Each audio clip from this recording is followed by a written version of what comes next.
Hello guys, welcome to BPSC guide point. This is your second class of Bihar समग्र।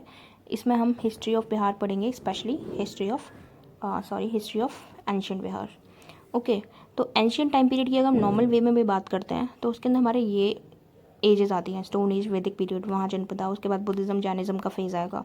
फिर आपकी most important या mature phase आएगा, ठीक है, जिसमें हमारी मौर्यन, गुप्त डायनेस्टीज आएंगी। तो शुरू करते हैं। तो सबसे पहले अगर हिस्ट्री को जानना है तो यू नीड सोर्सेज।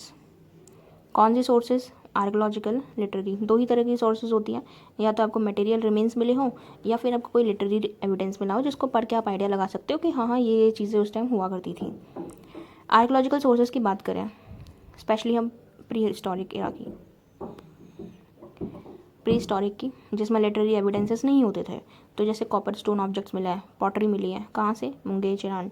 चिरान कहाँ पे? सारण में। चेचर, वैशाली में, मनेर, पटना में, सोनपुर, सारण में। ये जो आपकी साइट्स है ना, प्री हिस्टोरिक साइट्स, इनका जो प्रेजेंट लोकेशन है ना वो भी याद रखना है। व्हाट इफ मैचिंग में पूछ लिया, ठीक है। मौर्यन पीरियड के इंस्क्रिप्शंस मिलते हैं कहाँ पे? लौरिया नंदनगढ़ में, ठीक है, लौरिया अरेज में, रामपुर में, याद रखना है। फिर बराबर केप से आपके एविडेंसेस मिल रहे हैं, राजगिरा, नालंदा, पाटलिपुत्र, विक्रमशिला, यहाँ से भी आपको रेमनेंट्स मिल रहे हैं, यूनिवर्सिटीज़ के आइडियाज़ लग रहे हैं। तो वहाँ से पता चलता है कि अच्छा ये सब चीज़ें, ये एजुकेशन का ये लेवल था उस टाइम बिहार में। केव्स बनाई गई थी किसी रिलीजन को प्रोपोगेट करने के लिए, ठीक है। तो उस टाइम अच्छा ये रिलीजन होता था, ये फ़िलासफ़ीज़ उस टाइम पे घूम रही थी। सिमिलरली कॉइन्स, बीड्स, स्टैचू ये सब मिले हैं। उसमें पता चलता है अच्छा सिक्के चल रहे थे तो इकोनॉमी नाम की कोई चीज़ होती होगी, स्टैचूज़ बनाए जा रहे थे। तो स्टैचूज़ को देख के आइडिया लगता है कि कैसे राजा महाराजा जो उस टाइम पे हुआ करते थे कैसे रहा करते थे। Okay, let me clear this.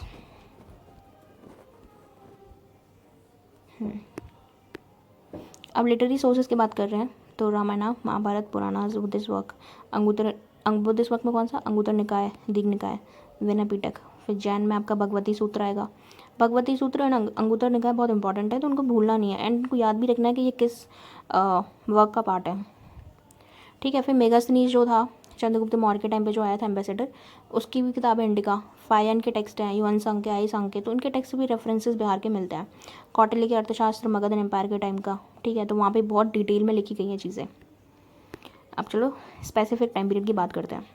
Stone age की बात करते हैं, जहाँ पे स्टोन्स यूज़ किए जा रहे हैं किस चीज़ के लिए? हंटिंग के लिए। एग्रीकल्चर टाइप की या mature subsistence level of farming ये सब कुछ एग्जिस्ट नहीं करता है, ओनली हंटिंग इज एग्जिस्टेड, ठीक है, ड्यूरिंग दिस पीरियड। अब स्टोन एज को 3 पार्ट्स में हम डिवाइड करते हैं, पेलियोलिथिक, मीजोलिथिक एंड न्यूलिथिक। तो पेलियो वही ओल्ड स्टोन की बात हो रही है यहाँ पे, ठीक है, जहाँ पे जो ह्यूमंस थे वो हंटर एंड फूड गैदरर्स थे, जो हम नॉर्मल हिस्ट्री में पढ़ते हैं, ठीक है, वो सेम यही है, बट यहाँ स्पेसिफिक बिहार के रीजन्स की हम बात करेंगे। तो जैसे कि पेलियोलिथिक एविडेंसेस हमें मुंगेर से मिलते हैं, नालंदा से मिलते हैं, इतना याद रख लो काफ़ी है। बाकी तो आपको पता ही है कि कौन किस टाइम पे कैसी इकोनॉमी थी, कैसे लोगों का खान पीना, ये सब था। फिर मीजोलिथिक की बात करते हैं तो ये थोड़ा मिडल फेज़ है between the paleolithic and neolithic के। जो मीजोलिथिक की बिगनिंग है वो रेफर करती है पेलियोलिथिक को, आई मीन मैच करती है, एंड मीजोलिथिक की जो एंडिंग है वो मैच करती है न्यूलिथिक को, ठीक है। तो it was the middle age भी बोलते हैं इसको। तो यहाँ पे एनिमल हर्डर्स आ गए थे कि एनिमल्स को डोमेस्टिकेट हल्का सा स्टार्ट कर दिया था, जैसे डॉग फर्स्ट डोमेस्टिकेटेड एनिमल है, ठीक है। अब मेजोलिथिक के रेफरेंसेस आपको सेम मुंगेर से मिलेंगे। न्यूलिथिक की बात करते हैं तो यहाँ पे ये लोग फूड प्रोड्यूसर्स हो गए थे, ठीक है। थोड़ा इनका जो क्या बोलते हैं, स्टोरेज हो गया फूड ग्रेन्स का, ठीक है, कंजम्पशन पैटर्न इनका चेंज हो गया था काफ़ी बिकॉज ऑफ फूड अवेलेबिलिटी। ये एग्रीकल्चर स्टार्ट कर दिया था इन्होंने, तो जब खुद से प्रोड्यूस करते हैं तो obviously your level of consumption, तो कंज्यूमरिज्म जो भी है वो सब चेंज होते हैं।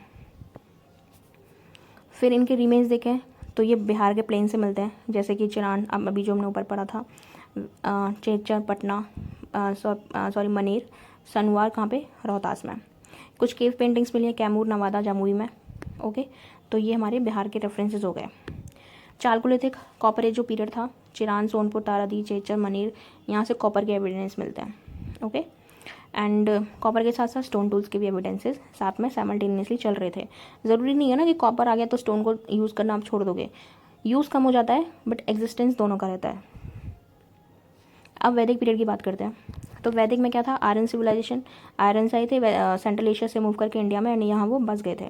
तो उनके उनके आने के बाद जो चेंजेस हुए हैं वो हमारा काइंड ऑफ वैदिक पीरियड में इंक्लूड होता है। तो वैदिक पीरियड को because of its kinds of stratification जो था सोसाइटी में, इकोनॉमिकल चेंजेस, ठीक है, या जो भी चेंजेस एक दो पीरियड के बीच में या टाइम लाइन में जो चेंजेस होते हैं उसके बेसिस पे इसको डिवाइड किया गया वैदिक को, अर्ली वैदिक एंड लेटर वैदिक में। टाइम पीरियड है अर्ली वैदिक का 1500 से 1000 BC एंड लेटर वैदिक का है 1000 से 600 BC। जो प्री वैदिक है या जो अर्ली वैदिक है ये बिहार में एग्जिस्ट नहीं करता था, ये थोड़ा पहले ही ख़त्म हो गया था। लेकिन लेटर वैदिक में ये लोग मूव कर गए थे और कौन, Aryans, up to the Bihar. तो वहाँ पे लेटर वैदिक के एविडेंसेस हमें बिहार के अंदर से मिलते हैं। पहला बिहार के मेंशन किया है जोग्राफिकली, तो वो मेंशन हमें मिलता है शतपथ ब्राह्मण में। ओके, इसको याद रखना है। एंड बिहार को कैसे मेंशन किया गया है, एज विदेहा। विदेहा मतलब जो टिरहुट मिथिला वाला रीजन है उसको रेफर करते थे वो लोग Videha, and Videha was correlated to your Bihar. कहाँ से मिला है, शतपथ ब्राह्मण से। तो ये आपका एक इंडियन टेक्स्ट हो गया, कीप दिस इन माइंड। फिर आपका जो बिहार है, सॉरी, आपका जो बिहार है उसको ऋग्वेदा के अंदर किरकटन वृत्य भी बोला गया है। इसको भी याद रखना कि कीकट, सॉरी किरकट नहीं, इट्स कीकट। कीकट का मतलब क्या था, ठीक है, वृत्य क्या था, तो क्या थे भाई, ये बिहार को रेफर करते थे। फिर वराह पुराण में कीकट को बोला गया कि ये एक इम्प्योर रीजन है, ठीक है, अच्छा मतलब प्योरिटी वाला रीजन नहीं माना गया उसे। तो ये रेफरेंस भी बिहार के लिए दी जाते थे। मूव करते हैं अपने महाजनपदा पीरियड में, जहाँ पे जनपद का ओरिजिनेशन होगा। देखो जैसे एक होता है ना, एक सिंगल ह्यूमन बीइंग है, फिर एक फैमिली बनती है, एक कम्युनिटी बनती है, एक पॉपुलेशन बनती है, ठीक है। तो वैसे ही सिमिलर ये है कि ट्राइब आई, जन बने, जनपद बने, जनपद से बहुत महाजनपद बने। This see this circle, tribe I, tribe का जब उसमें आए, ग्रुप में आए तो जन बोला हो गया, बहुत सारे जन बने, जनपद बोला गया, जनपद जब बड़े हुए तो उनको महाजनपदा बोला गया, ठीक है। तो ऐसे ही हमारे कितने महाजनपदा थे, 16 थे, जिसमें से 3 हमारे बिहार में पड़ते हैं। अब क्योंकि हम इसे BPSC के लिए पढ़ रहे हैं तो ये तीनों का प्रेजेंट रीजन, कैपिटल, सब कुछ बहुत इंपॉर्टेंट है। हाँ, ये भी याद रखना है कि इन 16 महाजनपदा का रेफरेंस हमें कहाँ से मिलता है, अंगुत्तर निकाय, भगवती सूत्र से, ये भूलना नहीं है। तो अपने तीनों रीजन्स की बात करते हैं। ये रहे लिच्छवी, मगध, अंग, ये हमारे 3 प्रदेश थे जो बिहार के अंदर कॉन्स्टिट्यूट करते हैं महाजनपदा। ओके, तो लिच्छवी कौन सा, अभी प्रेजेंट एरिया की बात करें तो लिच्छवी आता था वैशाली, मुजफ्फरनगर को कॉन्स्टिट्यूट करता था। मगध करता था पटना, गया, नालंदा, सेंटर वाला जो एरिया है। अंग करता था भागलपुर, मुंगेर, जो हमारा ईस्टर्न साइड है उसको। सी दिस मैप बहुत इंपॉर्टेंट है याद रखने के लिए। टेक्स्ट में मतलब वर्ड्स हमें याद नहीं रहते हैं बट हमें थीम्स याद रहती हैं, पिक्चर याद रहती है। तो देखो आप, ये जो नॉर्थ है लिच्छवी आ गया, वेस्ट में आपका ये जो पटना इधर पड़ता है आपका, ये मगध एम्पायर आ गया, और ईस्ट में इधर आ गया आपका अंग प्रदेश। अब हम एक एक करके पढ़ते हैं। तो पहले हम अपना वज्जी या फिर लिच्छवी महाजनपदा को पढ़ेंगे। तो ये महाजनपदा था तो ऑब्वियसली कॉन्स्टिट्यूट होके बना है महाजनपदा, अकेला तो आ नहीं गया शुरू में, पहले ट्राइब जनपदा बने होंगे तब महाजनपदा बना होगा। तो इसमें 8 जनपद ने मिलकर इसको बनाया था, जैसे वज्जी, लिच्छवी, नात्रिका, विदेहा, उग्र, भोग, कुरु, इक्ष्वाकु, ये 8 मिले एंड को कॉन्स्टिट्यूट किया इन्होंने, क्या, वज्जी संघ, ठीक है। इसमें जो मोस्ट फेमस था वो लिच्छवी था। आगे जब हम और एम्पायर्स पढ़ेंगे तो लिच्छवी का बहुत इंपॉर्टेंस उसमें दिखेगा, हमें मेंशन आएगा बार बार। लिच्छवी जो जनपदा था इसकी कैपिटल थी वैशाली। वैशाली को फाउंड किसने किया, किंग विशाल ने। एंड ये भी याद रखना है कि जो लिच्छवी है या वज्जी संघ है उसको first Republic in the world बोला जाता है। अब नेक्स्ट है हमारा मगध, इंपॉर्टेंट है। तो मगध आपका देखा जाए तो पॉलिटिकली, इकोनॉमिकली एंड जोग्राफिकली बहुत अच्छी जगह पे था, क्योंकि देखो यहाँ गंगा बह रही है, पानी का एक्सेस है, नदी है तो यहाँ पेड़ पौधे हैं, पेड़ पौधों का एक्सेस है, एंड मिनरल्स भी इनके पास काफ़ी सारी थी। तो ये बहुत रिच जनपदा था, मतलब महाजनपदा था। एंड इसी के लिए आके सब में फाइट्स भी रहेंगी कि भाई बहुत सारी डायनेस्टीज आएंगी, जैसे हरिनक डायनेस्टी हो गई, ठीक है, मौर्यन हो गई, शिशुनाग हो गई, वॉट तो सब इस पे ही कैप्चर करना चाहेंगे इसको। जो इनिशियल कैपिटल थी मगध की वो राजगृह थी, या ग्रेवीराज भी बोल सकते हैं इसको। 5 हिल से ये सराउंडेड है आपका, रत्नागिरी, सोनगिरी, विभागिरी, उदयगिरी, वेपलाचल, ये याद रखनी है।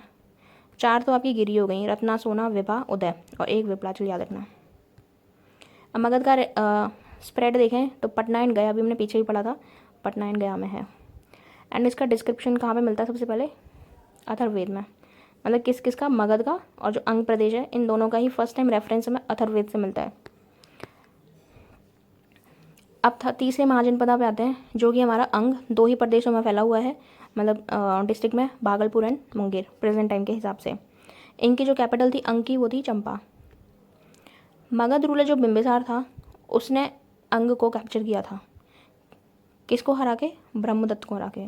तो क्वेश्चन ये आ सकता है कि हु कैप्चर्ड अंग, तो किसने कैप्चर किया? बिंबिसार ने किया।